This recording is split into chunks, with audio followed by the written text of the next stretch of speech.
بسم الله الرحمن الرحيم.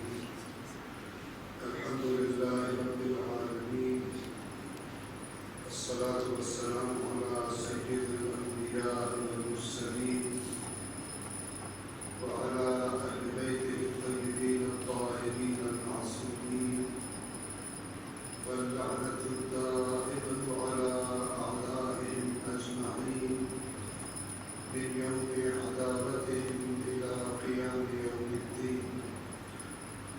أما بعد، فقد قال الله تعالى في القرآن الحكيم وهو أصدق القائلين: أعوذ بالله من الشيطان الرجيم، بسم الله الرحمن الرحيم.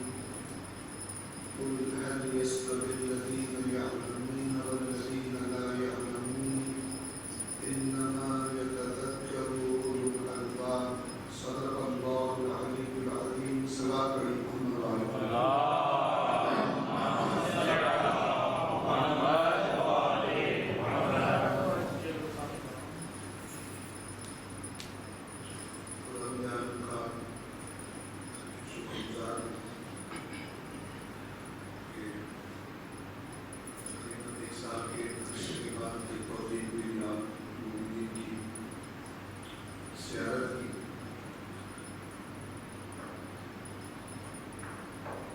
آج کی شب کی مناسبت سے تسلیت آپ کی خدمت میں عرض کرتا ہوں۔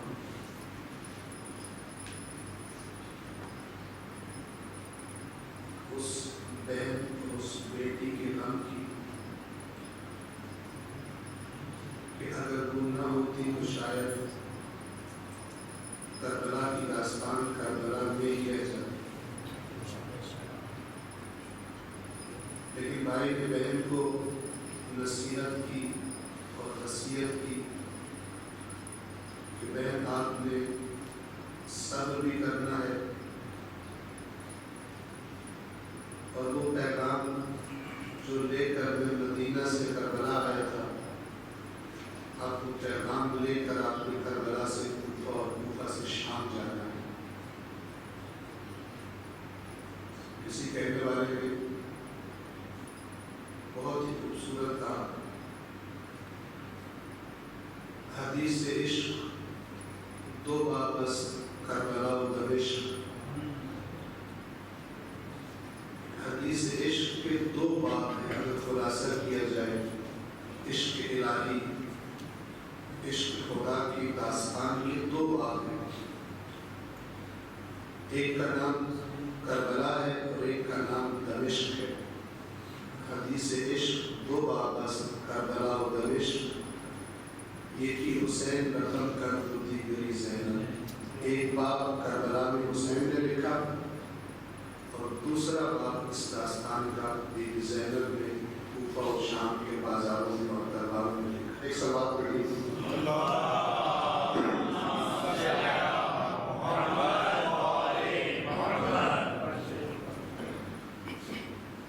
جتنا یہ مکتب اور یہ دین عظیم تھا اور قیمتی تھا،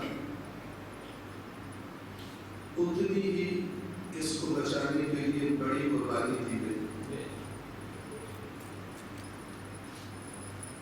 اور امام کے بعد اور امام کی مظلومہ بہن کے بعد باقی آئمہ نے اور آئمہ کے ماننے والوں نے غیبت صغرا کے زمانے میں، غیبت کبرا کے زمانے میں جس نے اس مکتب کے بارے میں اپنی ذمہ داری کا احساس کیا، جس نے اس مکتب کے درد کا احساس کیا، اس مکتب کی تاریخ ان کی قربانیوں سے کھو ہے۔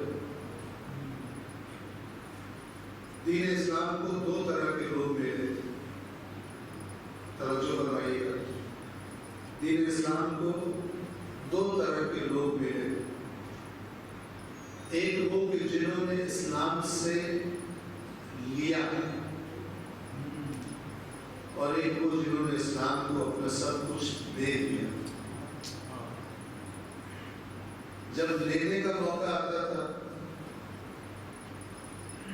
تو ایک خاص گروہ آگے آگے نظر آتا تھا، اور جب اس دین کو کچھ دینے کا موقع آتا تھا تو وہ بھی ایک خاص طبقہ تھا، ایک خاص گروہ تھا جن کے حصے میں اللہ نے یہ سعادت رکھی تھی، اور وہ گروہ رسول اللہ کی اپنی آل، اپنی اولاد اور ان کے ماننے والے، اور ان قربانیوں کے صدقے میں آج یہ مکتب ہم تک پہنچا ہے۔ اس مکتب میں بھی لوگ دو قسموں کے ہیں۔ کچھ لوگ وہ ہے کہ جو اس مکتب کا دم بھرتے ہیں، اس کا نام لیتے ہیں، لیکن دلوں کے اندر اپنی غرض اور اپنا مطلب کو شکار ہے۔ بعض لوگوں سے ملاقات ہوتی ہے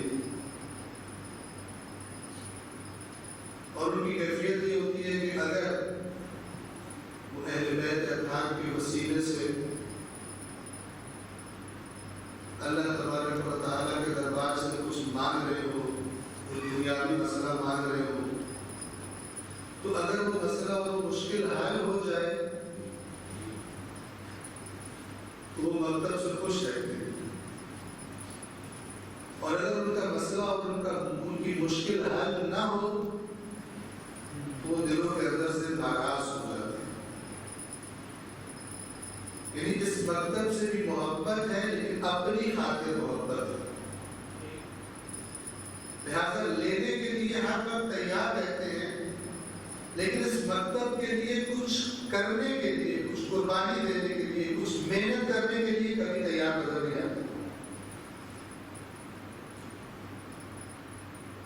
ضروری ہے، توجہ فرمائیے گا، آج جو بات آپ کی خدمت میں عرض کرنا چاہتا ہوں ایک بنیادی نقطہ ہے جس پر میں نے آج بات کرنی ہے۔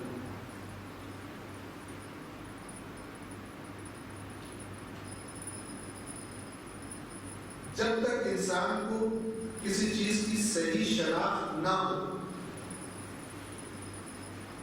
تو اس چیز کے بارے میں اس کا رویہ بھی صحیح نہیں ہوا کرتا۔ میں ایک سادی مثال آپ کی خدمت میں عرض کرتا ہوں۔ اگر بھوک لگی ہو تو کھانا کی طرف کھینچتا ہے،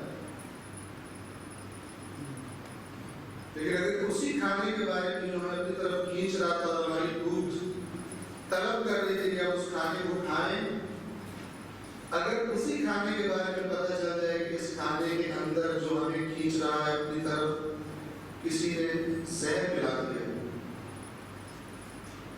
تو پھر بھوک جتنی بھی شدید ہو اس کھانے کے قریب ہم نہیں جائیں۔ کیا چیز بدلی؟ کھانا تو وہی تھا، ہم بھی وہی تھے، بھوک بھی وہی ہے، کیا چیز بدل گئی؟ جس نے اتنا زیادہ ہمارے رویے کو، ہمارے خیالات کو، ہماری سوچ کو بدل دیا، اس کھانے کے بارے میں ہماری شناخت بدل گئی۔ پہلے ہم سمجھ رہے تھے کہ وہ ہماری بھوک مٹائے گا، اب ہمیں پتہ چلا کہ بھوک نہیں مٹائے گا، ہمیں قتل کر دے گا۔ اب ہم اس سے دور بھاگے، پہلے اس کی طرف بھاگ رہے تھے، اب اس سے دور بھاگے۔ بس شناخت کا مسئلہ بہت اہم ہے۔ قرآن کریم نے بھی بہت تاکید فرمائی، رسول اللہ اہل بیت اطہار نے بہت تاکید فرمائی۔ ایک دعا رسول اللہ کثرت سے مانگا کرتے تھے، اللہم ارنا الاشیاء کما ہی، اے میرے رب، اے میرے اللہ، مجھ پر چیزوں کی حقیقت کو آشکار فرما، مجھے چیزیں ویسی نظر آئیں جیسی ان کی حقیقت ہے، یعنی کوئی چیز ایسی نہ ہو کہ دور بھاگنے کی چیز ہو لیکن مجھے اس کی طرف رغبت ہو جائے، اور کوئی چیز ایسی بھی نہ ہو کہ میں اس سے دور بھاگوں لیکن رغبت رکھنے کی چیز ہو۔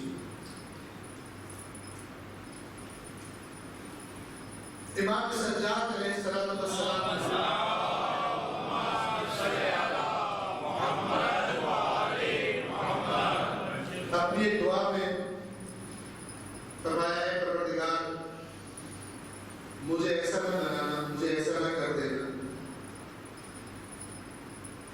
کہ تیری نعمت ہو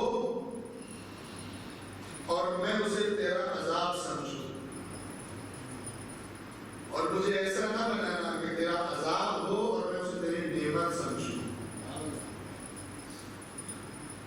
کیا مطلب یہ کہ یہ ممکن ہے کہ کوئی چیز ہو، اللہ کی طرف سے آزمائش، اللہ کی طرف سے سزا ہو، اور انسان اس کو اپنے لیے نعمت سمجھ رہا ہو۔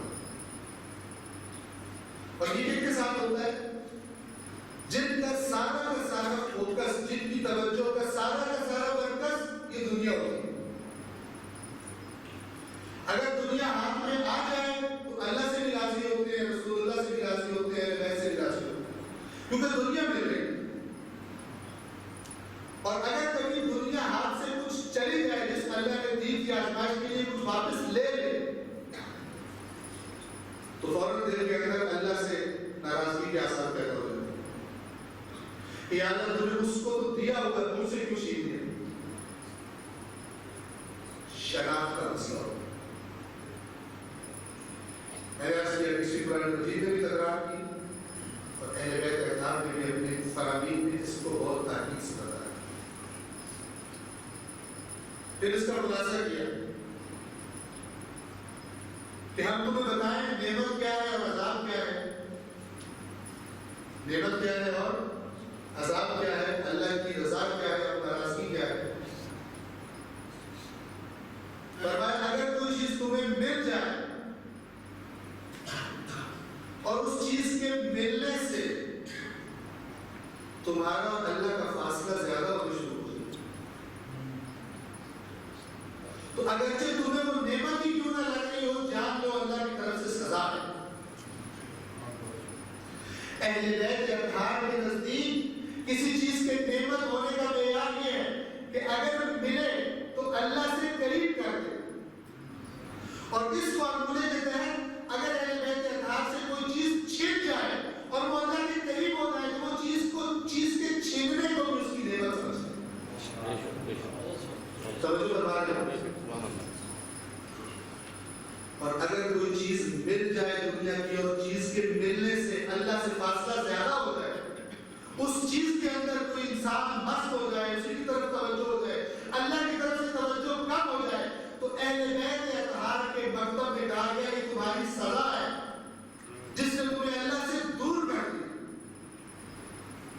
نعمت وہ ہے چاہے ملنے کی وجہ سے، چاہے اس کے چھیننے کی وجہ سے، اگر تم اللہ سے قریب آ گئے ہو تو یہ اللہ کی نعمت ہے، اگرچہ تمہیں ظاہری طور پہ اچھی نہ لگ رہی ہو، اسے اللہ کی نعمت سمجھو۔ وہ اللہ نے دیکھا کہ تم دور جا رہے تھے تو تم پر کوئی آزمائش ڈالی، تم پر کوئی مشکل ڈالی، تمہاری دنیا میں کچھ کمی کر دی، تاکہ خدا نہیں چاہتا تھا تم اس سے دور جاؤ، تاکہ اس نعمت کی طرف تمہاری توجہ کم ہو اور تم اللہ کی بارگاہ میں واپس آ جاؤ۔ پھر فرزند امام حسین نے ہی اپنی زبان میں فرمایا کہ پروردگار میں سمجھ نہیں پاتا کہ حالت صحت میں تیرا شکر زیادہ ادا کروں یا حالت بیماری میں تیرا شکر زیادہ ادا کروں۔ شکر نعمت کر کے کریں، توجہ فرما کے سمجھیے گا، بہت بنیادی بات ہے۔ جن لوگوں کو ہر وقت یہ ٹینشن لگی رہتی ہے، جب بھی کوئی دنیا کا مسئلہ آ جائے تو شدید ٹینشن میں مبتلا ہو جاتے ہیں،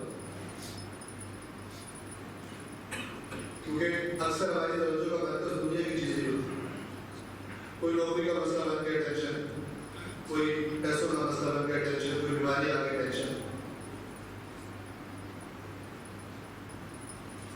یہ بیماری کا بلا حل بتا رہے، مشکلات کا حل بتا رہے۔ دعا نہیں، دین کی تبدیل ہے۔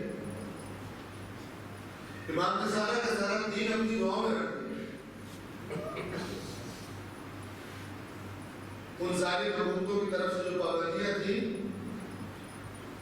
اس طرح جیسے ہم آرام سے بات کر رہے ہیں، بات سن رہے ہیں، ایسا نہیں ہو سکتا وہ زمانے میں۔ امام نے دعا کو ہتھیار بنایا، دعا کو اوزار بنایا،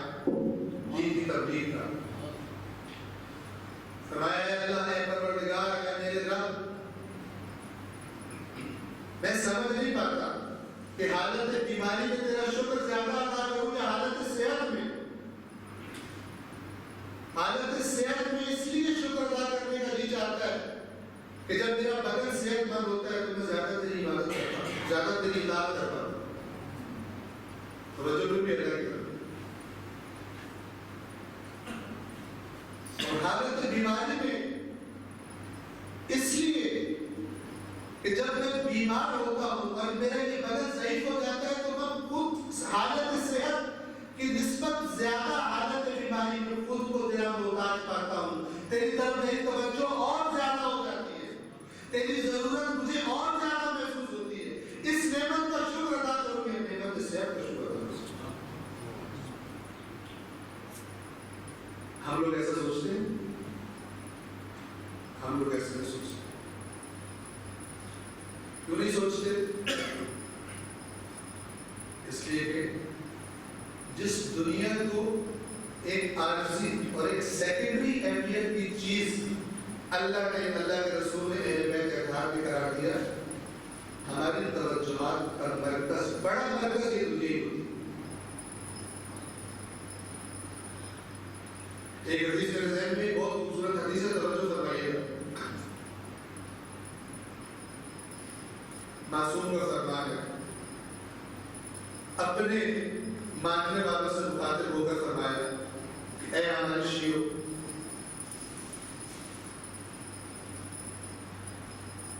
اگر تمہارے ہاتھ سے دین کی کوئی چیز چلی جائے، اگر تمہارے ہاتھ سے دین کی کوئی چیز چلی جائے، کوئی نیک کام کرنا تھا نہ کر سکو، تو اسی طرح پریشان ہوا کرو جس طرح دنیا داروں کے ہاتھ سے جب کوئی دنیا کی چیز چلی جائے تو وہ پریشان ہوتے ہیں. تو جو بات اے ہمارے شیعوں، اگر دین کا کوئی کام تم کر سکتے تھے اور نہ کر پائے تو اسی طرح پریشان ہوا کرو جس طرح دنیا دار اگر دنیا کی کوئی چیز ملنی تھی ان کو نہ ملی، جس طرح وہ پریشان ہوتے ہیں دنیا کے ہاتھ سے چلے جانے پر، تم بھی دین کا کوئی کام ہاتھ سے چلے جانے پر اسی طرح پریشان ہو. پھر فرمایا اور اگر تمہارے ہاتھ سے دنیا کی کوئی چیز چلی جائے تو اسی طرح لاپرواہ نہ کرو جس طرح دنیا داروں کے ہاتھ سے اگر دین کی کوئی چیز چلی جاتی ہے تو انہیں کوئی پرواہ نہیں ہوتی. چونکہ دنیا کی بات ہوتی ہے، وہ نماز نہ پڑھے میں کوئی پرواہ نہیں ہوتی، وہ جھوٹ بولے میں کوئی پرواہ نہیں ہوتی، دین ضائع ہو گیا ہوتا. اللہ کے نافرمانی کرنے میں کوئی پرواہ نہیں ہوتی کیونکہ دنیا ان کے پاس ہے، ان کا اطمینان دنیا کے مال کی وجہ سے، دنیا ان کے پاس ہے، دین ضائع ہو گیا کوئی پرواہ نہیں. فرمایا تمہارے پاس اگر دنیا کی کوئی چیز چلی جائے تو جیسے دنیا داروں کو دین ضائع ہونے کی کوئی ٹینشن، کوئی پرواہ نہیں ہوتی، تم بھی دنیا کے ہاتھ سے چلے جانے کی اس طرح کوئی ٹینشن، کوئی پرواہ نہیں ہے. کتنا خوبصورت. کب ہوگا؟ جب ہم دنیا کو اس طرح دیکھیں گے جس طرح اہل بیت اطہار میں دیکھا اور دکھانا چاہا.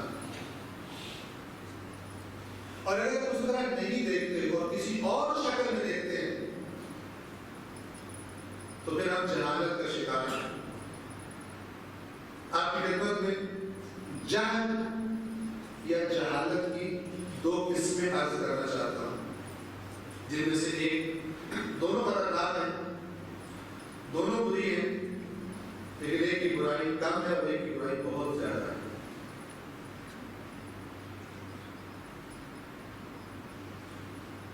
دو قسم کا جہل ہوتا ہے جسے ہم جہالت بھی بولتے ہیں. عربی زبان میں ایک کو کہتے ہیں جہل بسیط، بے سین یہ اور توئے. جہل بسیط یاد رکھیے گا، لفظ یاد رکھیے گا. دوسرے کا نام ہے جہل مرکب. مرکب اسے کہتے ہیں جو کم از کم دو چیزوں سے مل کے بنا ہو. بسیط یعنی اس میں ایک ہی چیز ہے، دو چیزوں سے یا زیادہ سے مل کے نہیں بنا. مرکب کیا ہے؟ جو کم از کم دو جہازوں سے مل کے بنا ہے، اسے کہتے ہیں جہل مرکب. بسیط کیا ہے؟ جہل بسیط یہ ہے کہ انسان کو بات کا علم نہیں ہے، انسان کو کسی بات کا علم نہیں ہے، اس بات کو جانتا نہیں، لیکن یہ جانتا ہے کہ میں نہیں جانتا. توجہ بناؤ، یہ آتا علم. جہالت ہے لیکن علم بھی ہے. جہالت اس چیز کے بارے میں اور علم اپنی جہالت کے بارے میں. غور کیجیے، اس کی مثال اس بیمار کی طرح ہے جسے پتا ہے کہ میں بیمار ہوں. ہے بیمار، کبھی ہے، مشکل کا شکار ہے، لیکن متوجہ ہے، علم رکھتا ہے، جانتا ہے کہ میں بیمار ہوں. اس کی مشکل کا حل ہونا آسان ہے. کیوں؟ ہم نے کسی کو جب پتا چلتا ہے کہ کوئی بیماری ہے تو کیا کرتا ہے؟ فوری اس کے علاج کی کوشش کرتا ہے، ڈاکٹر کے پاس جاتا ہے، دوا کھاتا ہے، پرہیز کرتا ہے، اس کی بیماری نہیں ہوتی. بس جس شخص کو کسی مسئلے کا نہ پتا ہو، علم نہ ہو، لیکن اس کو یہ پتا ہو کہ میں عالم نہیں ہوں اس مسئلے کا، میں اس کو جانتا نہیں ہوں، تو پھر کیا کرے گا؟ فوراً کہیں نہ کہیں رجوع کر کے اپنی جہالت کو دور کرنے کی کوشش کرے گا، اپنے علاج کرے گا. یہ پہلی قسم، یہ آسان ہے. جو شخص جہل بسیط کا شکار ہو وہ اپنا علاج بڑے آرام سے کروا سکتا ہے، اس لیے کہ اپنی کمی کی طرف، اپنی بیماری کی طرف متوجہ ہے. جو بہت ہی زیادہ خطرناک بیماری سے دوچار ہے وہ شخص ہے کہ جو جہل مرکب کا شکار ہے. جہل مرکب کیا ہے؟ بات کا بھی نہیں پتا، بات کے بارے میں، مسئلے کے بارے میں بھی علم نہیں رکھتا. لیکن اس سے بڑی مشکل اور اس سے بڑی مصیبت یہ ہے اس کے ساتھ کہ اس کو یہ بھی نہیں پتا کہ مجھے نہیں پتا.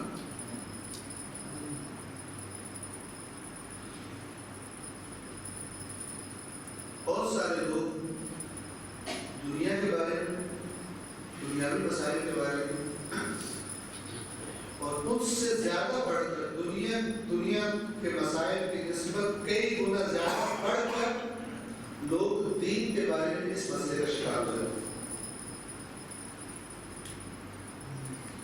توجہ فرمائیے، خدا کرے کہ میں جو بات میرے ذہن میں آپ کے ذہنوں میں منتقل کر پاؤں جیسے میں چاہتا ہوں. یہ حالت انتہائی خطرناک ہے. آپ ایک ایسے بیمار کو تصور کریں کہ جو اپنے آپ کو صحت مند سمجھتا ہے، ایک ایسی بیماری کا شکار ہے جو آہستہ آہستہ اس کو کھا رہی ہے، اس کو موت کی طرف لے کے جا رہی ہے، لیکن اگر کوئی اس سے کہے تو بیمار ہے تو اس کے گلے پڑتا ہے، اسے کہتا ہے میں بالکل ٹھیک ہوں. اور آپ نے دیکھا ہوگا جو زیادہ خطرناک بیماری ہے دنیا میں ان کا پتہ بہت دیر میں چلتا ہے. اس وقت پتہ چلتا ہے جب ڈاکٹر کہتے ہیں کہ اس سے پہلے پتہ چل جاتا تو آپ بچ سکتے تھے. اب جس اسٹیج پر اس کا پتہ چلا ہے، جب اس نے اپنے آثار دکھائے ہیں، اب آپ کی زندگی کوئی ہوئی نہیں. خطرناک بیماریاں دیر سے پتہ چلتی ہیں.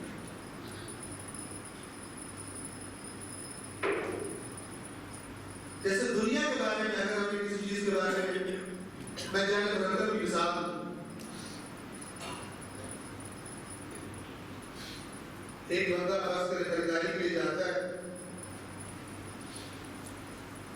آپ گئے زیارات پہ، مثلاً زیارات پر گئے، وہاں پر آپ نے پتھر خریدنے تھے، آپ پتھر خریدنے گئے. کوئی بندہ آپ کو ملا جس پر آپ کو بہت اعتماد تھا. بندہ ٹھیک نہیں تھا لیکن آپ کو اس پر اعتماد ہو گیا. اس نے ظاہر میں ایسی باتیں کی، ایسی زبردست آپ کو، آپ کے دل کو لگنے والی باتیں کی کہ آپ کو اس پر اتنا اعتماد ہو گیا، آپ نے اس کو سچا سمجھا. آپ نے کہا یار میں جانا واپسی پر اپنے عزیزوں کے لیے، دوستوں کے لیے میں نے یہاں سے پتھر خریدنے، عقیق خریدنے یا یاقوت خریدنے وغیرہ وغیرہ. اس نے کہا آئیے میرے ساتھ، ایک سے بات کر لی محمد والے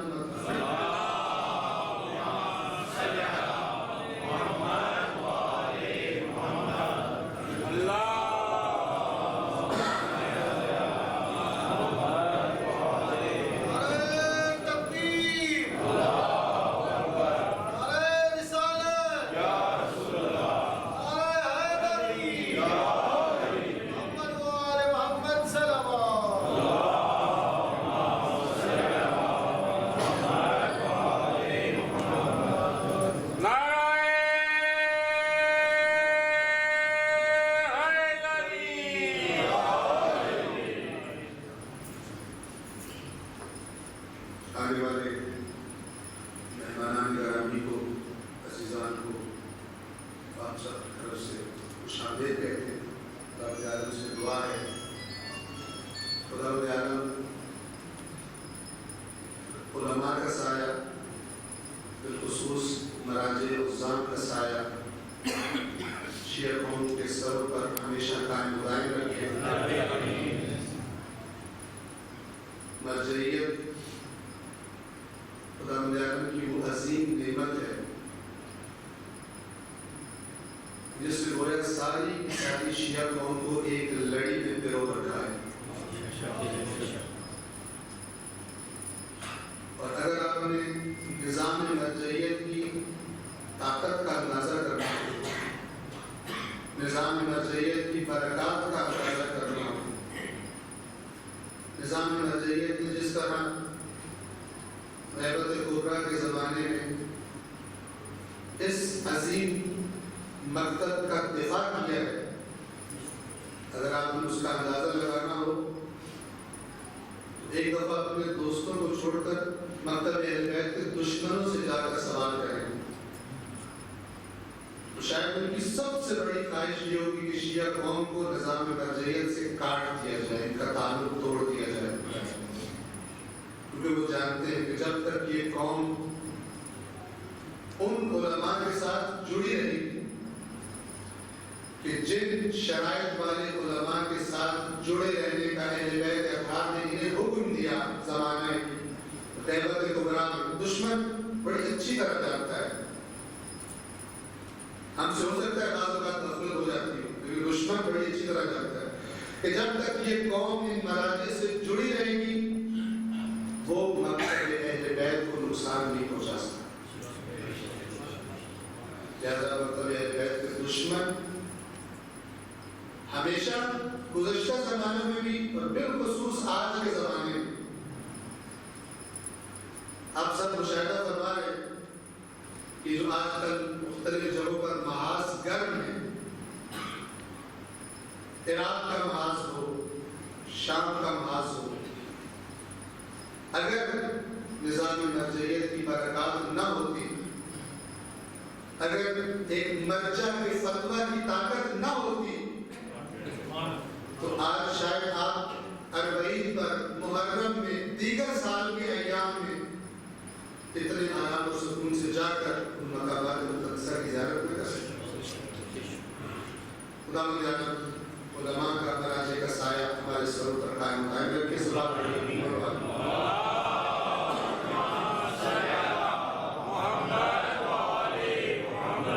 اپنی بات کی طرف واپس آتا ہوں علماء سے اجازت چاہتے ہوئے۔ میں نے عرض کیا کہ جہل بسیط وہ جہالت ہے جس میں اس جاہل کو پتہ ہوتا ہے کہ وہ جاہل ہے، یعنی اس کو آگاہ نہیں ہوتا ہے، لیکن جو خطرناک قسم ہے اس کا نام ہے جہل مرکب۔ اس کو بات کا بھی نہیں پتا ہوتا، اس کو یہ بھی نہیں پتا ہوتا کہ مجھے پتا نہیں، وہ سمجھتا ہے کہ مجھے پتا ہے۔ آپ کو مثال دینی آپ کو مثال دے رہا تھا میں کہ آپ گئے زیارات کے لیے، آپ کسی شخص پر اعتماد ہو گیا اس کی باتوں کی وجہ سے، آپ سمجھے آپ کا مخلص آپ کو صحیح بتا رہا ہے، جو آپ چاہتے تھے ویسی ہی باتیں کرتا تھا۔ آپ نے کہا مجھے کچھ پتھر خریدنے ہیں واپس اپنے دوستوں کو ہدیہ کرنے کے لیے، وہ آپ کو دکان پر لے گئے، دکاندار نے پتھر دکھائے، اس نے آپ سے کہا یہ اصلی خرید لیا، یہ بالکل اصلی ایک نمبر پتھر آپ نے خریدنا شروع کیا۔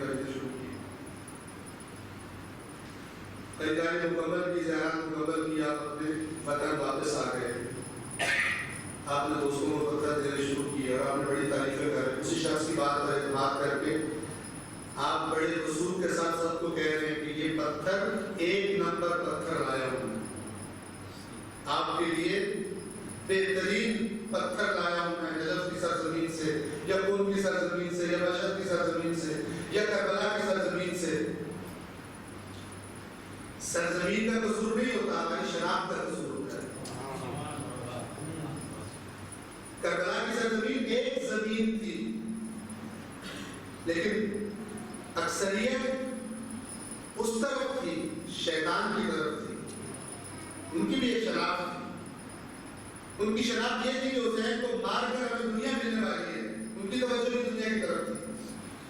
اور جو امام حسین کے ساتھ تھے ان کی بھی ایک شناخت تھی، اور ان کی شناخت یہ تھی کہ ہمیں سب کچھ ملے گا ہی جان قربان کر کے. اس دنیا کو قربان کر کے ہمیں اپنے خالق کی رضا ملے گی. یہ بھی شناخت تھی. سرزمین ایک ہی تھی، انسان بھی ملتے جلتے تھے. ادھر بھی دو آنکھیں تھی چہرے پر، ادھر بھی دو آنکھیں تھے. ان کے بھی کام تھے، ان کے بھی کام تھے، زبانیں بھی تھی.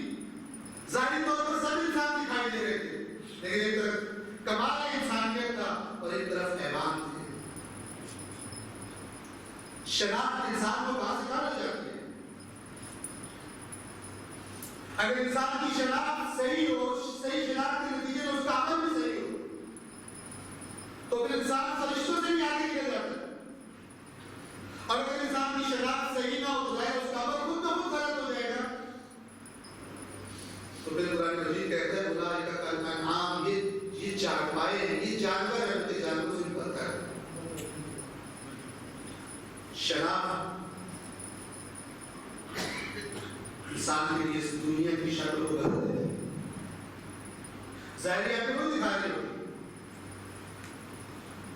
جو امام حسین کے اصحاب تھے ان کو بھی دنیا اسی طرح دکھائی دے رہی تھی، ظاہری آنکھوں سے، جس طرح ابن زیاد کو دکھائی دے رہی تھی. آپ نے پتھر تقسیم کرنے شروع کیے. ایک کوئی آپ کا دوست ایسا تھا جو خود سے صحیح پتھر کی شناخت رکھتا تھا.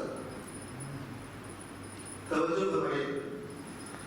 اس نے پتھر دیکھے، پھر آپ کی طرف دیکھا اور کہا کہ آپ کو کس نے کہا یہ پتھر آپ نے کہاں سے خریدے؟ آپ نے کہا میں کم گیا تھا، کم سے خرید کر لایا. اس نے کہا کہ آپ کو شناخت ہے پتھروں کی؟ آپ نے کہا مجھے ایک بہت ہی قابل اعتماد شخص، بہت ہی اچھا انسان تھا، اس نے مجھے شناخت کرائی تھی، اس پر اعتماد کر کے لایا ہوں. آپ کے اس دوست نے کہا کہ جو کچھ تم لے کر آئے ہو سارا کا سارا 2 نمبر مال ہے. آپ نے اتنے پیسے خرچ کیے تھے اور اتنا سفر کر کے آئے تھے کہ آپ واپس بھی نہیں جا سکتے ہو. آپ کا جی نہیں چاہے گا اس کی سچی بات تسلیم کرنے. آپ کے دل سے آواز آئے گی جھوٹ بول، اس کو نہیں پتا، کیونکہ آپ کو اتنے زیادہ لگائے ہوئے پیسے ضائع ہوتے دکھائی دیں. ابھی آپ کے سارے دوست واپس آنا شروع کر دیں گے، 2 نمبر مال لے کر آ گیا ہمارے پاس، 1 نمبر سرزمین سے 2 نمبر مال لے کر آ گئے، یہ کہنا شروع کر دیں.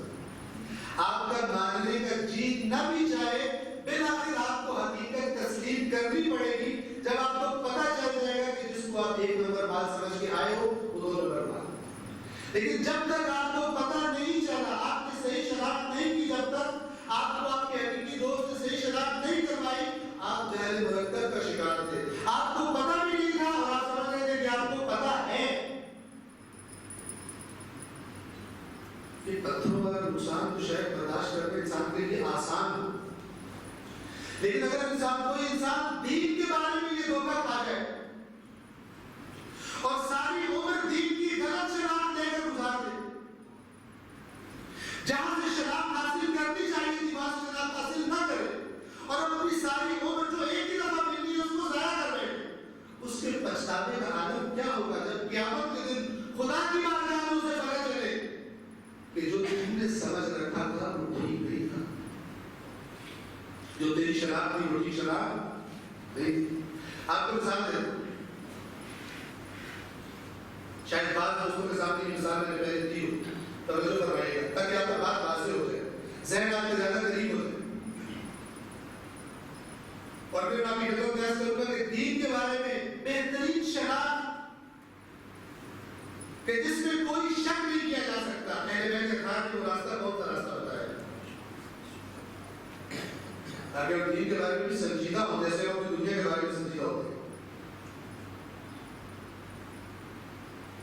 بہت بڑی غفلت کا شکار ہے، بہت بڑے دھوکے کا شکار ہے وہ شخص کہ جس کا دماغ دنیا میں تو بہت تیزی سے چلتا ہے، بہت احتیاط کرتا ہے، بہت باریکیاں دنیا کے مسائل کی جانتا ہے، اپنے کاروبار کے، اپنے کام کی، لیکن دین کے معاملے میں آنکھیں بند کر کے باتوں کو قبول کر لیتا ہے. اس کا دھوکہ کھانے کا چانس بہت زیادہ ہے. جو سنجیدہ نہیں لیتا، جو دین کو اس طرح نہیں سیکھنے کی کوشش کرتا جس طرح اہل بیت اطہار نے سکھانے کی کوشش کی ہے۔ ایک سماعت پڑھیے حکومت والے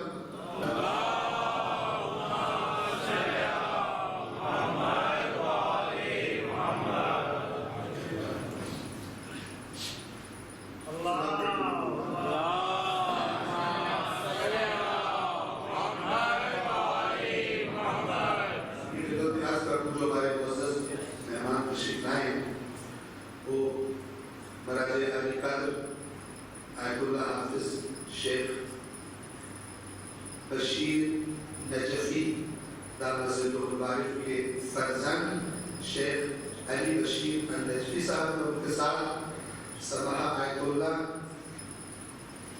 محی الدین جو کہ مشیر ہیں آیت اللہ حافظ بشیر نجفی صاحب کے ایک مرتبہ پھر وادی کبیر امام بارگاہ انتظامیہ کی طرف سے اور تمام ملک کی طرف سے آپ معزز مہمانوں کو خوش آمدید کرتے ہیں۔ محمد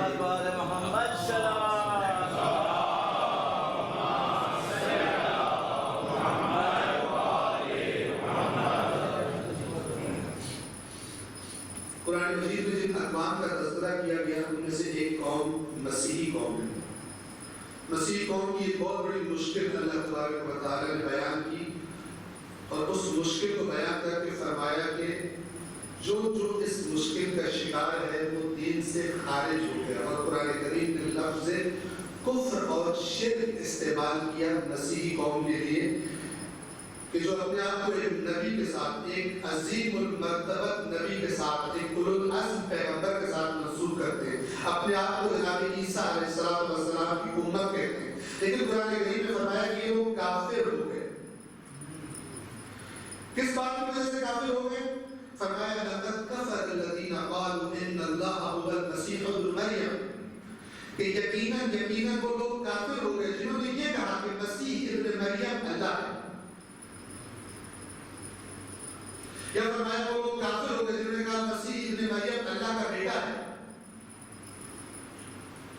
بس مجھے اور آپ کو قرآن کی آیت سے پتہ چل گیا کہ جس نے کس اللہ کے علاوہ کسی کو اللہ کہا وہ دین سے خارج ہو گیا، اس لیے تو قرآن نے اپنے اندر رکھ دیا اس بات کو۔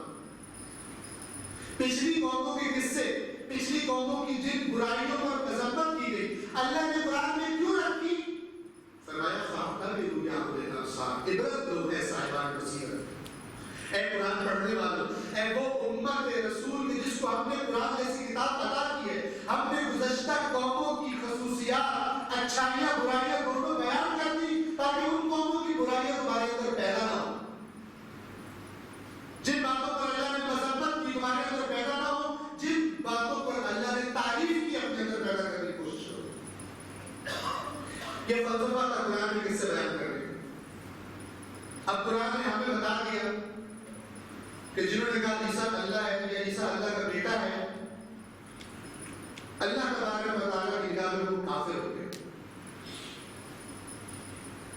میں اور آپ اسے کافر سمجھیں گے، لیکن توجہ فرمائیے گا، اگر آپ کسی ایسے شخص کے پاس جو واقعی حضرت عیسیٰ کو اللہ کا بیٹا سمجھتا ہے، آپ اگر اس کے پاس جائیں اور اس سے کہیں کہ تمہارا یہ عقیدہ غلط ہے، وہ کیا کہے گا؟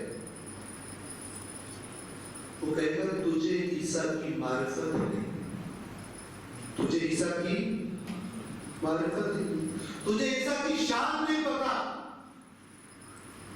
تو عیسیٰ کے بارے میں بے معرفت ہے، اسے کہتے ہیں جاہل مرکب، حقیقت جانتا بھی نہیں ہے اور جو غلط جانتا ہے، غلط بات جو اس کے ذہن میں ہے اسی کو صحیح سمجھتا ہے، یعنی نہ بات کو جانتا ہے، نہ حقیقت کو جانتا ہے، اور نہ یہ جانتا ہے کہ میں نہیں جانتا۔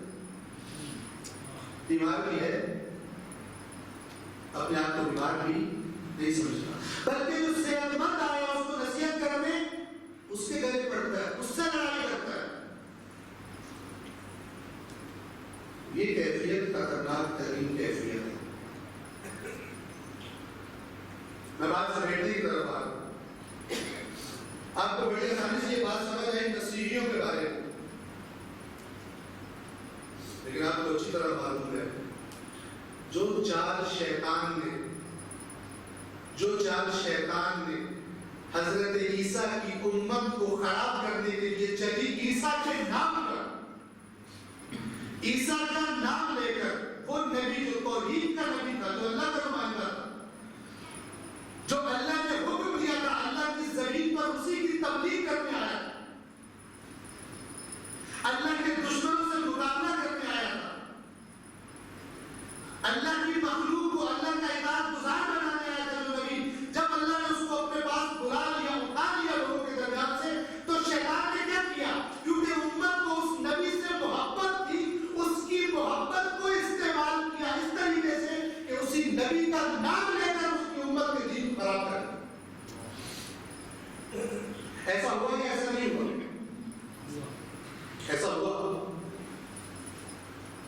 اور قرآن نے کوئی تکلف نہیں کیا، کیوں کہتے ہیں عیسیٰ کی محبت میں یہ گمراہ ہونے لگا، بڑے بھولے بھالے، کوئی بات نہیں۔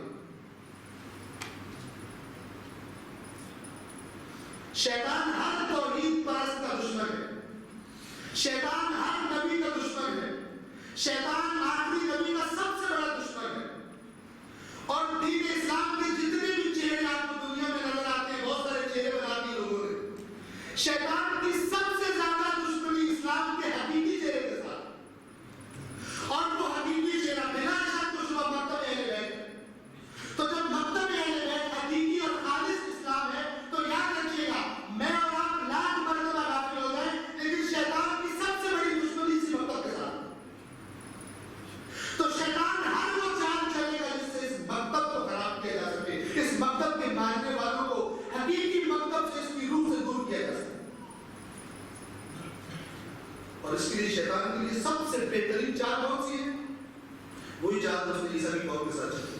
اگر وہ جناب عیسیٰ کا مخالف بن کر آئے، اگر عیسیٰ کی قوم جو گناہ کرتی ہے کہ حضرت عیسیٰ کا مخالف بن کر آتا ہے تو لوگ اس پر لعنتیں کرتے، کبھی اس کی بات نہ سنتے، لیکن اس نے حضرت عیسیٰ کی محبت کو غلط رنگ دے دیا، اس نے حضرت عیسیٰ کی محبت کو غلط استعمال کیا، لوگوں کے دلوں کے اندر زمینہ ہموار تھا، عیسیٰ کی محبت میں جو بات کہی جائے گی قبول ہوتی جائے گی، کرتے کرتے کرتے بات کہاں پر پہنچی کہ جس کو قرآن نے کفر کہہ دیا، لوگوں نے حضرت عیسیٰ کو اللہ کا بیٹا بنا۔ آپ ماشاءاللہ دنیا سے باخبر لوگ ہیں، عالم اسلام اور عالم تشیع کے مسائل سے باخبر لوگ ہیں۔ میں ایک طالب علم ہونے کے حصے سے آپ کی خدمت پیش کر رہا ہوں۔ آیا کچھ لوگ ایسے نہیں پائے جاتے دنیا میں کہ جو حضرت علی کی محبت کے نام پر بالآخر اس نتیجے پر پہنچ چکے ہیں کہ حضرت علی اللہ ہے؟ ایسا ہی نہیں۔ اگر کسی کو نہیں معلوم تو میرے بڑے تعجب کی بات ہے، بہت سارے لوگ ان کو کہا جاتا ہے نصیری، اور ہم میں سے بعض لوگ نصیریوں سے پیار نہیں کرتے۔ کیا کہتے ہیں؟ پیار کیوں ہے؟ اس لیے اگرچہ گمراہ ہوتے ہیں لیکن وہ تو علی کی وجہ سے، علی کی محبت میں ان سے محبت ہے۔ شناخت کا مسئلہ بہت خطرناک ہے، شناخت کا مسئلہ بہت خطرناک ہے۔ میں بات یہاں پر تمام کرتا ہوں، آخری نقطے کے طور پہ آپ یہ بات پیاس کرتا ہوں، کیسے پتہ چلے؟ میرے پاس ایک 2016-17 کی مینوفیکچرڈ ایک حدیث ہے جو آپ کو سنانی تھی، لیکن نیکسٹ ٹائم جب حاضر ہونے کا موقع ملے تو آپ کو سناؤں گا وہ حدیث، کیونکہ کچھ لوگوں نے، کچھ شیاطین، شیطانوں کے نمائندوں نے ابھی تک بھی حدیثیں گھڑنے کا کام نہیں چھوڑا، ایسی حدیثیں جو آپ کو کہیں بھی نہیں ملیں گی، لیکن چونکہ شیطان کو اور لشکریان شیطان کو پتا ہے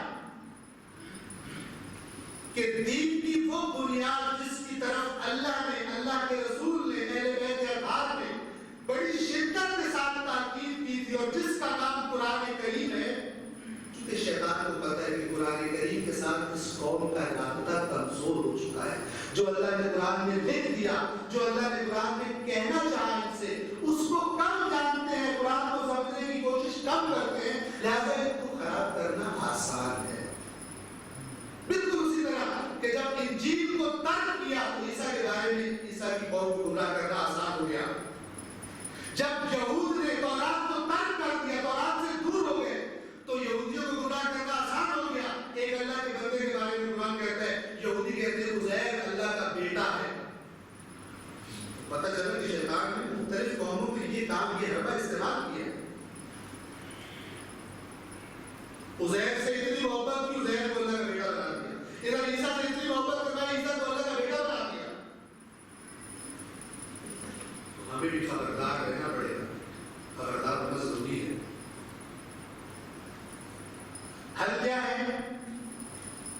وہ حل کہ جو کبھی دھوکہ نہیں دیتا، وہ حل کہ جس کے بارے میں مولا کائنات فرماتے ہیں کہ جو بھی اس کے پاس بیٹھ کر اٹھتا ہے تو ایک چیز زیادہ ہو جاتی ہے اس کی اور ایک چیز کم ہو جاتی ہے.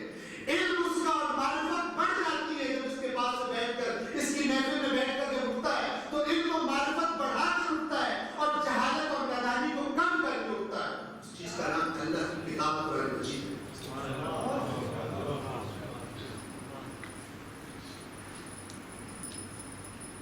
میری بات کے نتیجے میں جو میں چاہتا ہوں آپ سے، جو میری گزارش ہے آپ سے، بے شک میری بات میں بھی کوئی حیثیت کر دے،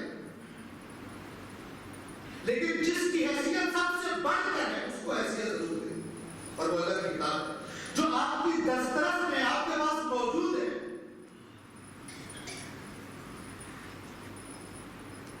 قبل اس کے کہ شیاطین اس کتاب کی اور ہمارے درمیان اتنی اونچی دیواریں کھڑی کر دیں، اتنے وسوسے اور اتنے شکوک و شبہات ڈال دیں، اگر قرآن مجید کی طرف بھی جانے کا ہمارا جی نہ چاہے. اور یہ کام شیطان کر رہا ہے، یہ کام شیاطین کے لشکر کر رہے ہیں. ہر وہ شخص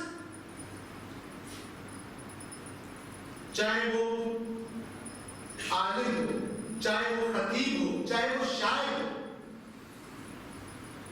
اگر اس کے منہ سے ایسی بات نکلتی ہے جس کا نطق الباب یہ ہے کہ تم قرآن مت پڑھنا، تم قرآن سمجھ نہیں پاتے ہو، تم قرآن سمجھ نہیں سکتے، تو جان لیجیے کہ وہ شخص ڈائریکٹ اللہ پر بہتان باندھتا ہے اور اللہ سے ٹکر لے.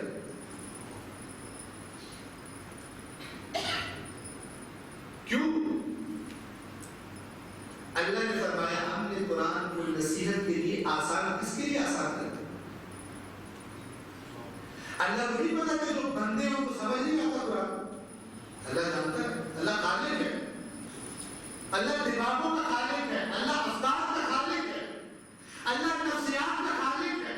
اسے بھی پتا جو کتاب میں نازل کر رہا ہوں، جو قیامت تک جس کو میں نور اور ہدایت دے رہا ہوں، وہ کتاب لوگوں کو سمجھ نہیں آئے گی.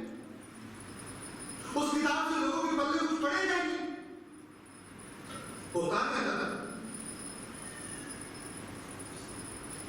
قرآن کریم میں اللہ نے فرمایا جو قرآن پر تدبر، جو قرآن کی باتوں میں غور و فکر نہیں کرتے، ان کے دلوں پر تانے پڑ چکے. اگر قرآن سمجھ میں نہ آنے والی چیز ہوتی تو اللہ کی بات کرتا. توجہ کرو، میں آپ کو ایک کاغذ دوں جس پر ساری چینی زبان لکھی ہو، آپ کو سمجھ نہیں آتی مثلا، پھر میں اس پہ غور کروں، آپ مجھے کیا کہیں؟ آپ کہیں گے آپ کے سر پہ امامہ ہے، عالم دین ہے، آپ سمجھداری کی بات کریں، ہمیں کوئی ایسی چیز دے تو میں سمجھ میں آئے. اتنی کامن سینس کی بات، لیکن ہم شیطانی وساوس کی زد میں آ کر سمجھتے ہیں قرآن کی سمجھ نہیں آتی. یہ کیوں؟ تاکہ لوگ جو اللہ کے نبی نے فرمایا تھا میں قرآن اور اہل بیت چھوڑ کر جا رہا ہوں، شیطان چاہتا ہے بعض کو قرآن کا نام لے کر اہل بیت سے دعا کریں اور بعض کو اہل بیت کا نام لے کر قرآن سے دعا کریں. کیونکہ اسے پتا ہے اللہ کے نبی نے فرمایا تھا کہ جو قوم ان دونوں کو مضبوطی کے ساتھ تھامے گی وہ گمراہ ہوگی. شیطان جانتا ہے میرے رب سے بہت زیادہ تجربے کار ہے، بہت ساری قوموں کو گمراہ کر چکا. میرا رب کا تجربہ اتنا زیادہ نہیں انسانوں سے ڈیل کرنے کے بارے میں، اللہ کی مخلوق کو گمراہ کرنے کے بارے میں. میرا رب کا تجربہ اتنا نہیں جتنا ابلیس کا تجربہ ہے. اس کو ہم سے زیادہ اچھی طرح پتا ہے کہ اگر اللہ کے آخری نبی نے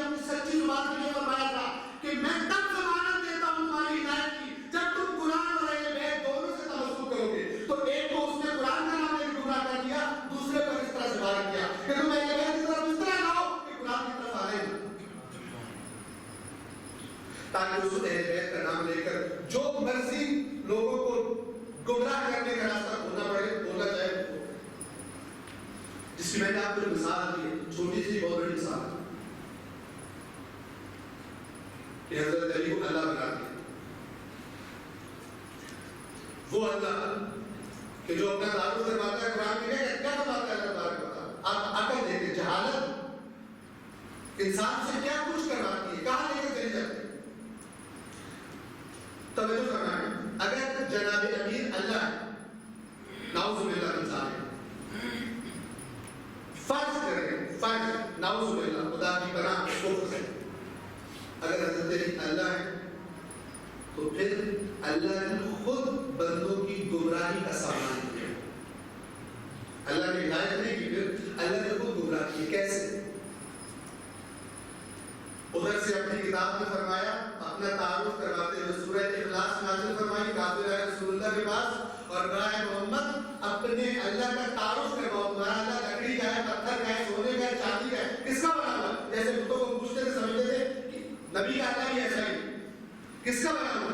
سورہ اخلاص نازل ہوئی، فرمایا قل هو اللہ احد، کہہ دیجیے اللہ یکتا ہے، یکتا یعنی کوئی اس کی مثل و مثال اور نظیر نہیں ہے، کوئی چیز، کوئی ہستی، کوئی بشر، کوئی مخلوق اس کی مثال نہیں بن سکتی، کوئی اس جیسا نہیں ہے، کسی بھی جہت سے اس کا برابر کوئی نہیں۔ اللہ صمد، سب اس کے نیاز مند ہیں، سب اس کی بارگاہ میں جھکتے ہیں، ہاتھ پھیلاتے ہیں، وہ کسی کے آگے نہیں جھکتا، وہ کسی کے ہاتھ نہیں پھیلاتا، یہ اللہ ہے۔ بس اللہ وہ کہ جناب نبی بھی جس کی بارگاہ میں ہاتھ پھیلائے دعا کرے، اللہ وہ کہ رسول اللہ بھی جس کی بارگاہ میں ہاتھ پھیلائے سب جھکائے، لیکن اللہ کسی کے سر نہیں جھکاتا۔ پھر فرمایا لم یلد، اس نے کسی کو جنا نہیں، اللہ کا تعارف۔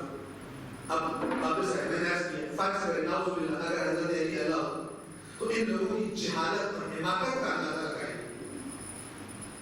باب مدینہ العلم سے کوئی تعلق نہیں ہو سکتا جہالت کے اس پہاڑ کا کہ اللہ قرآن میں تعارف کروا رہا ہے میرا کوئی بیٹا نہیں ہے، ادھر سے علی کے بیٹوں کے فضائل بھی پڑھتے ہیں، ادھر سے کہتے ہیں علی اللہ کی، اللہ نے خود گمراہ کیا نا اپنی مخلوق۔ اگر علی نعوذ باللہ اللہ ہے تو پھر خود گمراہ، اپنی کتاب میں فرمایا میرا کوئی بیٹا نہیں، اور جب لوگوں کو جلوہ دکھائے تو بیٹے بیٹیاں، قرآن میں فرمایا ولم یولد، اللہ کا کوئی باپ نہیں، اللہ کسی سے جنا نہیں کیا، ادھر سے جو جناب امیر کو اللہ کہہ رہے ہیں، جناب امیر کے والد سے بجائے نہیں پڑھے، جناب مطالعہ کے جشن بھی بنا کسی نہیں پڑھے، جہالت کا اندازہ لگائیے، حماقت کا اندازہ لگائیے۔ ادھر سے اللہ نے تعارف کروایا لم یتخذ صاحبۃ، اللہ کی کوئی بیوی نہیں ہے، ادھر سے جناب سیدہ کے فضائل پڑھتے بھی نہیں تھکتے، ادھر سے کہتے ہیں تیری اللہ، یہ دین کیسا بنے؟ قرآن نے عیسائیوں سے کہا مت کہو تین، اللہ ایک ہے۔ آپ مجھ سے سوال کر رہے ہیں یہ تین کیسے کہتے ہیں؟ یہ تین ہوتے ہوئے ایک ہے، توجہ کرنا، تین ہوتے ہوئے ایک ہے اور ایک ہوتے ہوئے تین ہے۔ آپ کہیں گے کیا بات ہے، چیز یا ایک ہوتی ہے یا تین چیزیں ہوتی ہیں، یہ کیسے ہو سکتا ہے ایک ہی ٹائم میں ایک چیز تین بھی ہو اور ایک بھی ہو؟ تو کہیں گے یہ عقل کی بات نہیں ہے، یہ معرفت کی بات ہے۔ عقل یہاں پہ کام نہیں کرتی، یہاں پہ کیا کام کرتی ہے؟ یہاں پہ معرفت کام کرتی ہے۔ ان عقل کے اندھوں سے بھی اگر آپ جا کر آپ سوال کریں گے کہ یہ اللہ کیسا ہے جو کہہ رہا اپنی کتاب میں کہتا ہے کہ میرا کوئی بیٹا نہیں، میرا کوئی باپ نہیں، میری کوئی بیوی نہیں، اور پھر جب دنیا میں تشریف لایا تو بیوی بھی ہے، بچے بھی ہیں، باپ بھی ہے، سب کچھ ہے، تو کہیں گے یہ عقل کی بات نہیں، یہ معرفت ہے۔ اور پھر بے خبردار مولا علی کی شان میں شک مت کر، یہ شان ہے یہ بہتان، اللہ کے اس عظیم بندے پر اس سے بڑا بہتان اور کیا ہوگا، جس کی عبادت بے مثال ہے، جس کا اللہ سے دعا کرنا، جس کا تقوی الہی اتنا عظیم تقوی کہ لقب ملا امام المتقین،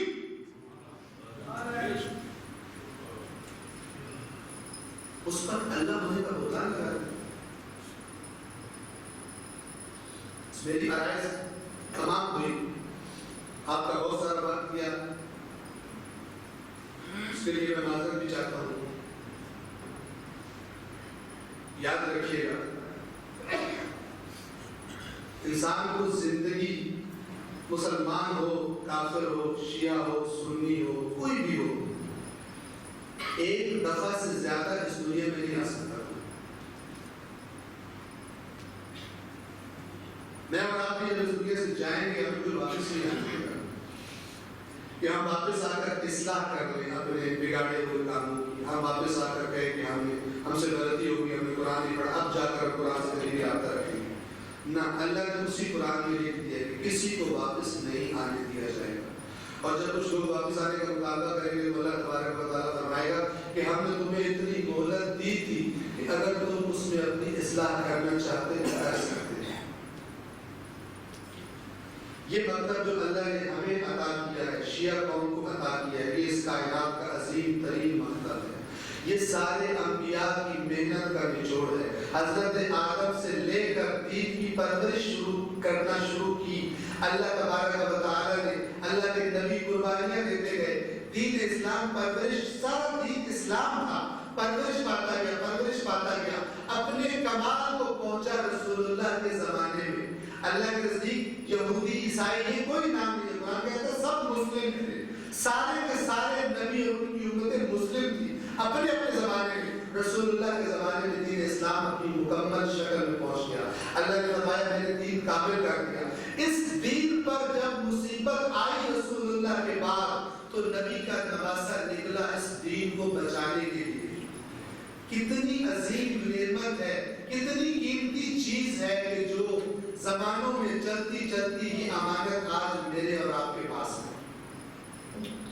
اس مطلب کو سنجیدہ کریں، اس مطلب کی باتوں کو سنجیدہ کریں، اس مطلب کے اہداف کو سمجھیں، اس مطلب کی باتوں کو سمجھیں۔ کیوں اتنا قیمتی خون بہہ گیا کربلا میں، اس مطلب کی بنیاد کو سمجھیں۔ کیوں امام حسین نے اتنی بڑی قربانی دی، کیوں جناب زینب نے کوفہ اور بازار کے شاموں میں در بدر ان کو پھرنا پڑا، کیوں؟ آج اس بی بی کے غم کی مناسبت ہے۔ بس ایک دو جملے عرض کر کے آپ کی زحمت کو تمام کرنا چاہوں گا۔ بی بی زینب کا نام کسی پہچان کا، کسی تعارف کا محتاج نہیں ہے۔ جیسے کربلا کا نام آتے ہی نام حسین ذہنوں میں آ جاتا ہے، اسی طرح جیسے ہی کربلا کا نام آئے حسین کے ساتھ ساتھ علی کی بیٹی زینب کبریٰ کا نام ذہنوں میں آتا ہے۔ خدا بند اعظم آپ کو اجر عطا فرمائے، آپ کے آنسوؤں کو، آپ کے گریے کو، آپ کے غم منانے کو اپنی بارگاہ میں قبول فرمائے۔ واقعی اگر یہ آنسو تھوڑی سی معرفت کے ساتھ ہو تو انسان کے گناہوں کو صاف بہا کر دے جاتے ہیں۔ یہ آنسو کیوں قیمتی ہے؟ کیونکہ زینب و حسین کے غم میں رہتے ہیں۔ کون بی بی زینب؟ علی کی بیٹی بی بی زینب، بڑی خاطر سے پالا تھا علی نے اپنی بیٹی زینب کو۔ بی بی زینب کی کوئی تکلیف، کوئی دکھ جناب امیر سے برداشت نہیں ہوتا تھا۔ اور ایک جملہ آپ کی خدمت میں عرض کرنا چاہوں گا، جس نماز فجر میں مولا کو ضرب لگی، امام حسن اور امام حسین اپنے بابا کو اٹھا کر خون زیادہ بہہ گیا تھا، علی اپنے قدموں پر کھڑا نہیں ہو پا رہے تھے۔ جناب حسن اور جناب حسین اپنے بابا کو اپنے ہاتھوں پر اٹھا کر گھر کی طرف آ رہے ہیں۔ جب گھر کے قریب آتے ہیں، ایک دفعہ جناب امیر کے ذہن میں اپنی بیٹی زینب کا خیال آتا ہے، فرماتے ہیں بیٹا حسن، بیٹا حسین، مجھے زمین پر کھڑا کر دو، میری بیٹی زینب سے بابا کی حالت برداشت نہیں ہوتی۔ ایک دفعہ بابا اپنے قدموں میں چل کر گھر میں تشریف لے جاتے ہیں، بی بی زینب سے اپنے بابا کی حالت دیکھی نہیں جا رہی، سر پر ایک رومال بندھا ہے تو بابا کے خون سے سرخ ہو گیا۔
سب کی زحمت کو اپنی بارگاہ میں قبول فرما پروردگار محمد و آل محمد علماء حق کا سایہ پروردگار مراجع عظام کا سایہ ہمارے سروں پر قائم فرما پروردگار خود اس عظیم مرتب کی حفاظت فرما پروردگار محمد و آل محمد اتنے حاضرین اس مجلس میں تشریف فرمائیں جو مرحوم کے اس دنیا سے جا چکے پروردگار سب کے درجات بلند فرما پروردگار سب کو جوار معصومین کی جگہ پروردگار محمد و آل محمد قرآن کو اہل بیت کے سائے میں زندگیاں گزارنے کی اور قیامت کے دن انہی کو ان کی سب کی کامیابی کی توفیق عطا فرما اللہم صلی علی محمد